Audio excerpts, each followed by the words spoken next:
I'm Adam Beasley, and this is your Miami Herald Dolphins report. The talk of South Florida this week was Giancarlo Stanton's 13-year, $325 million guaranteed contract he signed with the Marlins. Certainly the talk in the Dolphins locker room where those contracts aren't guaranteed. Mike Wallace, who signed a pretty big deal of his own a year and a half ago, lamented the fact that NFL players didn't have those guaranteed numbers, saying, hey, we put our bodies on the line, why shouldn't we get that money as well? Here's something that is guaranteed. The Dolphins have one of their biggest games of the season coming up. Going to Denver, playing the Broncos, where they're 19-2 with Peyton Manning as their starting quarterback over the last 3 years. It's a game that really could be for a playoff spot down the road, not just for Miami, but for Denver. Denver right now is a 2 seed in the AFC, but with a loss in some other games, the Chiefs win, the Bengals win, they could conceivably be out of the top 6 altogether going into Week 13.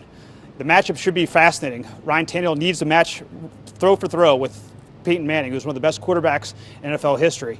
A lot of respect in this locker room for him. A lot of respect also for the front seven the Broncos bring. Von Miller on one side, DeMarcus Ware on the other. Those two pass rushers will be key for the Dolphins to contain. They've got a very young left tackle in Juwan James and a kind of a shaky right tackle in Dallas Thomas. Gave up 2.5 sacks to Mario Williams last week in the Bills game. What is the recipe to win? Maybe just control the ball.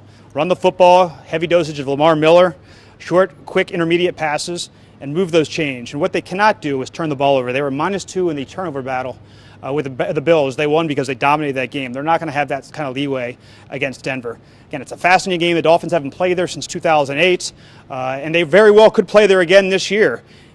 Not out of their own possibility. That's a wild card weekend matchup. Denver versus Miami. Should be fun.